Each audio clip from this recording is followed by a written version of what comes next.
Pada masa itu, saya nyatakan bahawa Muhyiddin Yassin tahu dan faham musuh dia yang sebenar-benarnya, sekuat-kuatnya musuh bagi Bersatu adalah UMNO. Dan dia tak boleh dan tak akan nak kuatkan UMNO kerana dia tahu dalam pilihan raya yang akan datang, UMNO akan lawan balik dia. Akan lawan balik Bersatu. Kira macam seolah-olah kalau dia ubat UMNO, seolah dia tengah mengubat harimau yang sedang tidur. Itu dilema Bersatu. Itu dilema Bersatu pada waktu itu. Jadi caranya Bersatu, apa yang Bersatu buat, dia serahkan kuasa itu kepada mereka yang second team, pasukan kedua, tim kedua di dalam UMNO yang dia anggap dia boleh kontrol. Yang ini game. Inilah dia matlamat menghalangkan cara yang betul sebagaimana Nicola Machiavelli tadi. Now, bila mana pada tahun 2020, hujung 2019, perancangan untuk menumbangkan kerajaan ini diwujudkan, terutama pada sekitar sebelum APEC, sewaktu cerita ura-ura Anwar nak jadi Perdana Menteri. Pada masa itu sudah timbul ura-ura mengatakan bahawa Anwar akan jadi Perdana Menteri, dan kalau Anwar jadi Perdana Menteri, geng-geng Azmin akan menghadapi masalah, terutama dalam pemilihan parti. Kerana geng Azmin pada masa itu lawan dengan geng Anwar. Kalau tuan-tuan ingat 2019, saya, tim Rafizi, tim Anwar Ibrahim lawan geng kartel, iaitu Azmin lah. So, pada hujung 2019, perancangan sudah dilakukan. Masa tu Azmin kata dia kena jadi Perdana Menteri. Kita tak boleh bagi Anwar jadi Perdana Menteri. Kerana kalau kita bagi Anwar jadi Perdana Menteri, kita akan menghadapi masalah. Kita akan menghadapi masalah pada waktu itu, katanya. So, disebabkan oleh peranan, keadaan tersebut, mereka telah merancang untuk menjatuhkan Anwar. Tetapi mereka tahu mereka takkan boleh jatuhkan Anwar Ibrahim melainkan kerjasama dengan UMNO. Jadi dilema kat situ. Dilemanya adalah kalau kita nak kerjasama setakat dengan PAS, kita tak cukup. Setakat Bersatu campur PAS campur dengan geng 11 orang tak cukup. Sebab Azmin menjanjikan lebih 20 orang PKR akan lompat dan menyokong kerajaan baru. Tetapi dia hanya boleh bawa 11 saja. Dia gagal menunaikan janji tersebut. So tak apalah. So dia runding dengan UMNO. Kalau tuan-tuan ingat, ada satu ketika ada tim UMNO. Tiba-tiba berada di luar rumah Azmin pada waktu itu. Tiba-tiba berada di luar rumah Azmin pada November tahun 2019. Pada November tahun 2019, wartawan menghidu tiba-tiba ada orang wakil UMNO datang di UMNO dan juga Barisan Nasional, terutama BN lah, UMNO lah sebenarnya pada waktu itu, di Putrajaya. Jadi dia menimbulkan satu persoalan, apa sebenarnya yang berlaku, kenapa berlaku sedemikian. Nah, apa yang berlaku adalah Bersatu tak nak berunding dengan UMNO. Bagi mereka, no. Dia cakap dengan Azmin, kau kata kau boleh ada bawa tim, bawa orang. Kau kata boleh bawa 20 lebih orang untuk lompat. Azmin kata tak apa. Aku tak cukup pun, aku boleh bawa UMNO, dia kata. Ini tuan-tuan, November 2019, Azmin jumpa ahli Parlimen PH BN di Putrajaya malam ini. Menteri Agama mengadakan pertemuan dengan ahli Parlimen PH dan BN di kediaman rasmi di Presiden 10 malam ini, Isnin. Dipercayai kesemua mereka berada di rumah tersebut sejak pukul 7 dan kelihatan meninggalkan rumah timbalan Presiden kira-kira 11 malam. So, rundingan itu ada. Now, bila rundingan tersebut berlaku, dia orang kata setuju. So, akhirnya, bawa UMNO masuk, kita bawa. Okey, tetapi UMNO pun bukanlah bodoh. BN pun bukan bodoh, UMNO bukan bodoh. So, Zahid Hamidi pada waktu itu berkata, di dalam mesyuarat, kita setuju untuk terima bekerjasama dengan Perikatan Nasional, masa itu bukan Perikatan Nasional lah, Bersatu dan juga geng Azmin, dengan syarat timbalan Perdana Menteri diberikan kepada kita, iaitu Zahid Hamidi, kepada Presiden lah, atau paling kurang 2. Masa tu ada perbincangan, satu PAS, satu UMNO. GPS masa tu tak nak unding apa-apa, yang penting dia jadi kerajaan, dia tak nak jadi pemanggang GPS pada waktu itu, kan? Yang penting je. Okay, so Muhyiddin Yassin dia kata tak apa, kita bentuk kerajaan dulu, yang tu kita akan lantik, jangan risau. Kita bentuk kerajaan dulu. So dia pun bentuk kerajaan. Terbang bentuk kerajaan dengan commotion semua, angkat sumpah, tak ada Perdana Menteri, tuan-tuan. Tak ada Perdana Menteri. Kalau tuan-tuan perasan, tidak ada Perdana Menteri. Sampailah dah ujung nak tumbang kerajaan, baru dia lantik Ismail Sabri. Perasan tak? So, bila dia jadi Perdana Menteri, UMNO meeting sekali lagi. Dia meeting sekali lagi, dia kata bahawa ini tidak patut. Kita kena dilantik sebagai satu jawatan tertinggi. So, keluar resolusi malam tu bersama MKT. Jangan sesiapa menerima jawatan daripada Bersatu sehinggalah ditentukan, maksudnya senarai yang kami bagi ni diterima sebagai Perdana Menteri. Malam ni saya cerita. So, bila dia beri senarai siapa yang patut jadi menteri kanan dan sebagainya, jawatan apa, rundingan dan sebagainya, Muhyiddin Yassin tak setuju. Kerana banyak jawatan yang diminta itu untuk diberikan kepada orang Bersatu dan juga orang PAS. Dan juga, bila UMNO memohon jawatan tertinggi, dia faham. Kalau aku bagi jawatan ini kepada UMNO, next PRU, UMNO akan pergi bunuh kami.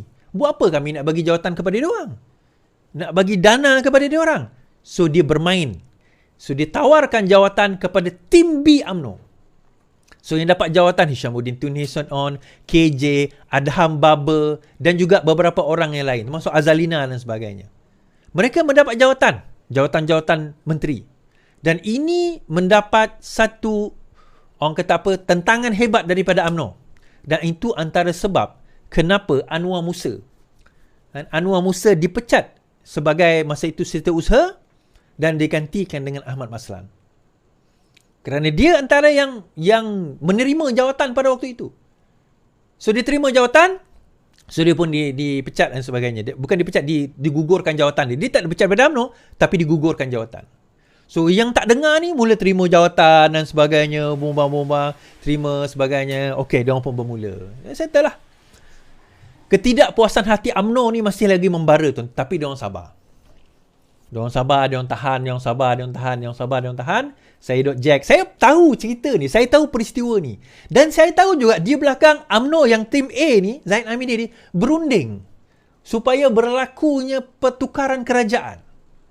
Sekurang-kurangnya, dengan Anwar Ibrahim pada waktu itu, sekurang-kurangnya ada jawatan untuk mereka. Bukan dimalukan sebegini, tuan-tuan. Apa alasan yang digunakan oleh Bersatu pada waktu itu? Oh, dia ada kes. Bila dia ada kes, kita tak boleh nak kata apa. Dan dia ingat, kita kena ingat, yang meletakkan dia kes-kes tersebut, siapa tuan-tuan? Mahathir. Pada zaman PH memerintah, pada zaman Bersatu memerintah juga. So, pada waktu itu, okey, ni dia sebagainya. So, dia dimalukan. Kenapa tak dapat jawatan? Sebab dia ada kes. So, bila dia ada kes, itu alasan. Itu bukan sebab sebenar. Itu bukan sebab sebenar. Bagi masa itu, Najib dia tak kisah. Najib dia nak nafsi-nafsi je. Dan akhirnya saya predict, saya kata kerajaan akan tumbang tidak lama lagi. Seawal Ogos 2020. Saya kata kerajaan akan tumbang dan yang akan menumbangkan kerajaan pada masa itu, saya kata UMNO dan juga Azmin. I was not wrong about Azmin. Dia hampir nak swing. Tetapi isunya pada waktu itu, apa dia isunya tuan-tuan? Isunya adalah UMNO menjadi kuat.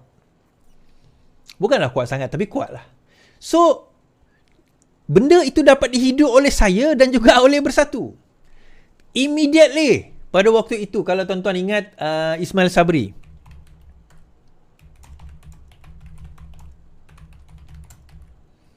Ismail Sabri dilantik sebagai Timbalan Perdana Menteri pada 7 Julai 2021.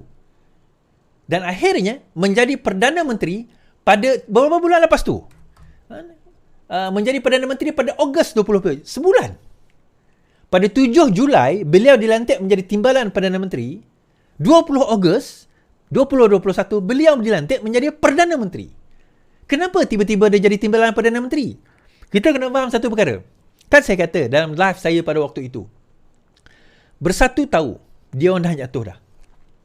Dia tahu dia nak jatuh dah. Tetapi dia masih tak boleh bagi kekuatan kepada Zahid. Sebab satu ada perkara yang daripada Zahid ni, kalau dia berkuasa, habis Bersatu. So, dia letak kepada Camp B. Siapa Camp B? Camp B sebenarnya Hishamuddin Tun Hussein On. Hishamuddin Tun Hussein On adalah Camp B. Tetapi dia tak boleh bagi juga pada Hishamuddin. Nanti obvious sangat. Dan Hishamuddin ni berbesan ke, bersaudara ke, something, bukan sepupu lah. Tapi ada hubungan disebabkan pernikahan dengan Azmin Ali. So, dia lantik, dibagi kepada tim itu. Dan itulah dia punya perekat, dia punya yang menyebabkan dia orang jadinya peristiwa tersebut. Bila dibagi kepada Ismail Sabri, dia jadi timbalan Perdana Menteri pada Julai 2021, dia diangkat menjadi Perdana Menteri pada Ogos 2021. Sebulan lebih baru jadi timbalan Perdana Menteri, terus jadi Perdana Menteri. Kerajaan tumbang, berlaku peralihan kuasa, dia jadi Perdana Menteri. Now, isunya pada waktu itu, dia tidak dibenarkan untuk memegang jawatan Perdana Menteri, tetapi dia dah dilantik. So, dia jadi the reluctant Prime Minister. The reluctant Prime Minister. Prime Minister Perdana Menteri yang reluctant. Reluctant ni apa? Teragak-agak. Dia teragak-agak. Aku tak terima. Inilah masa aku jadi Perdana Menteri. Aku tak terima, ni lah masa aku jadi Perdana Menteri. Bila lagi tuan-tuan, Ismail Sabri, never in his wildest dream, dia akan jadi Perdana Menteri Malaysia. Never in his wildest dream. Tiba-tiba dapat peluang jadi Perdana Menteri. Takkan nak tolak. Dan Zahid Hamidi tak pernah jadi Perdana Menteri. Di timbalan banyak Ni kali kedua beliau jadi timbalan Perdana Menteri. So bila dia terima pada waktu itu UMNO kata tak apa. Pilihan raya, masa tu 2021 kan. 2022 setahun lagi nak pilihan raya. So tak apa, kita sabar. Zahid Hamidi kata tak apa, kita sabar. Dan pada masa itu ada masalah tentang, sebab tak lama lagi ada pemilihan parti UMNO. So the things were very delicate. Pemilihan parti UMNO, takut dia kalah, tim ni nak. So kenapa dia lantik Ismail Sabri? Sebab dia nak tim ini menang pemilihan parti. Tetapi Tuhan Maha Berkuasa kan, Allah is great, berjaya ditunda. Itu Ahmad Mazlan namanya kerja tu. Dapat tunda sehingga selepas PRU. Dan bila lepas PRU, kita tahu the rest of the history lah. Dia tak jadi Perdana Menteri. Dia tak ada pemilihan parti.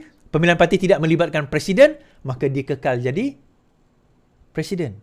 Dan yang bestnya, walaupun UMNO kalah pada waktu itu, Barisan Nasional kalah. Tempat ketiga, tuan-tuan. Tempat pertama, Perikatan Harapan. Tempat kedua, PN. Tempat ketiga, Barisan Nasional. Tetapi dia berjaya membentuk kerajaan dengan Pakatan Harapan dan mendapat tempat kedudukan kedua sebagai timbalan Perdana Menteri. So, bila tempat kedua timbalan Perdana Menteri dan sebagai Presiden Parti, dia gunakan kuasa dia, cantaskan. Hishamuddin kena gantung, KJ kena buang. Apa cerita Adham Baba? Saya pun tak tahu. Ismail Sabri KJ ni, tuan-tuan, saya cerita. KJ ni sengaja dialih daripada Rembau, dihantar ke Sungai Buloh. KJ ni tradisi tempatnya dekat Rembau. Kalau dia bertanding situ, menang. Tapi dia, untuk ganti dia, tak boleh letak seorang bawang. So dia letaklah Tok Mat. Alasan betul lah, ditarik untuk letakkan dekat Sungai Buloh. Sungai Buloh ni suicide. Yang lawan dia tu India, tuan-tuan. India, Ramanan tu lawan, Datuk Ramanan tu lawan dengan KJ, Khairi Jamaluddin. Kalah KJ dekat Sungai Buloh. Sebab Sungai Buloh ni dia bukan tengok bangsa. Dia tengok siapa capable. Daripada parti mana. Dan sebenarnya saya kata KJ kat situ memang suicide. Walaupun undi tak besar. Doesn't matter. Yang penting menang. Yang penting dia kalah. Tu saya kata suicide. Suicide kalau dia dihantar kat situ. Apa tujuan? Cantas. Akhirnya, the rest is history. Jadi kita akan tengok, kenapa saya kata bersatu akan berkubur. Kan? Bersatu akan berkubur. Baik.